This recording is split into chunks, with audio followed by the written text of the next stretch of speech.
Number 5, when the story starts to appear in biblical texts, surprisingly, it occurs in 4 other places besides the one here.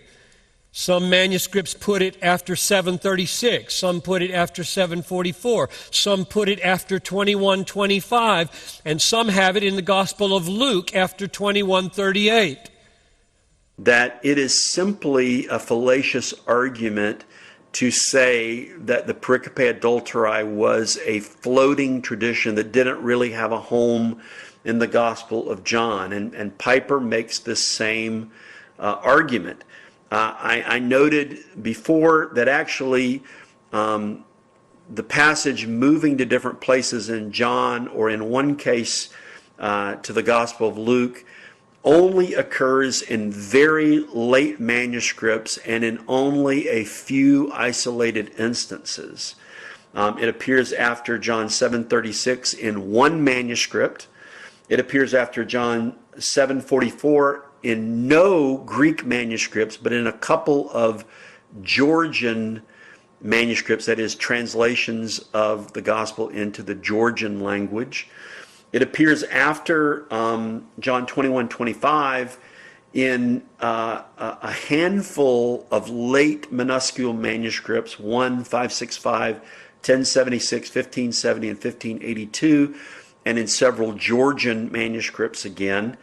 And it appears after Luke 21:38 in the documents that are known as Family 13 or the Farrar Group, and there are about a dozen of these, but they all have a single archetype from which they were made, so they're really just one witness. So again, this argument just crumbles, and for some reason it's repeated over and over again. James White repeats it, John Piper here repeats it, and I made reference when I addressed this before to the fact that at the Pericope Adulterae conference that was held in April 2014, one of the presenters, Chris Keith, who teaches at St. Mary's University College in London, not a KJV onlyist at all, not a kook, in fact, somebody who doesn't in the end accept the authenticity of the Pericope Adulterae, but in the course of his presentation, he said we can be certain of 3 things.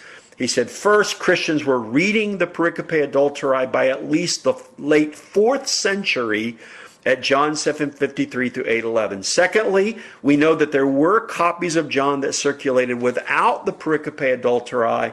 And then thirdly, he says, the only location attested for the Pericope Adulterae is at John 7:53 through 8:11. In other words, following John 7:52 and before John 8:12, that's the only place it appears when it appears in John until the 9th century. In other words, the Pericope Adulterae was not a floating tradition in the early manuscript tradition of the New Testament. So let's please, let's put that argument to rest. The following are 4 reasons to reject the floating tradition interpretation of this evidence. 1. PA relocations are very late. No manuscript prior to the late 9th or 10th century relocates the PA. All the manuscripts which contain it have it in John, until a few very late manuscripts relocate it. Additionally, Dr. Chris Keith pointed out that Ambrose confirms a Johannine location while Jerome and Augustine confirm the specific location of John 7:53 to 8:11. But, as Dr. Keith demonstrates, the context that Ambrose speaks of the PA within John makes it a sound assumption that Ambrose knew of the PA in the traditional location. So not only is there no manuscript evidence that it was floating around looking for a home and landing in multiple spots. Patristic testimony flatly contradicts the theory. Having considered this, Dr. Keith asks if John 7:53 to 8:11 is demonstrably the majority location, and demonstrably the earliest location, and only narrative location in the extant evidence until the 10th century, how is it that PA came to be lodged from that position? 2. Lectionary and feast days. The relocation of the PA is due to lectionary-related issues, primarily so that the PA would not be the reading for Pentecost, but also because it is more appropriate for another Greek Orthodox feast day. The location of the PA in Family 13, none earlier than the 11th century, is a blatant example of the influence of the Byzantine lectionary system on the text of the New Testament.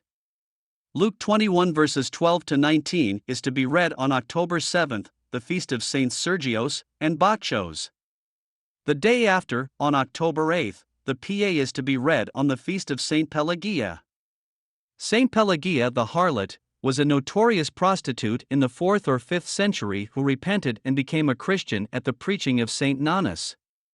Thus it is apparent how her hagiography came to be associated with the woman caught in adultery, and why that passage would be read on such a holiday.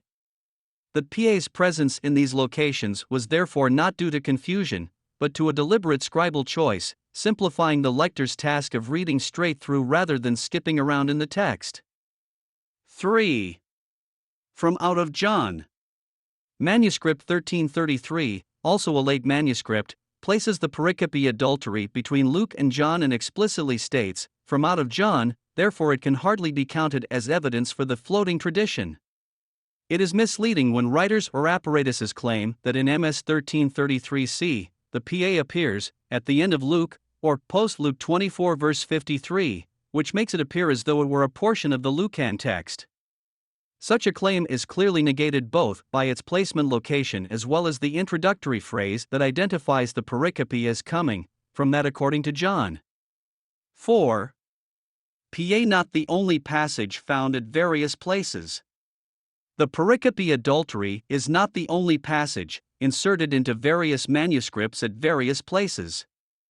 Dr. Keith notes that some of these same manuscripts shift many passages around for lectionary readings on certain Greek Orthodox saint/feast days. For example, he cites a scholar who shows how the story of Jesus washing the disciples' feet in John 13 verses 3 to 17 occurs in MS 225 in its normal location, and after Matt 26:20, because the Byzantine liturgy prescribes the reading of this pericope both for the ceremony of foot washing on Maundy Thursday and as part of the ordinary lesson of that day.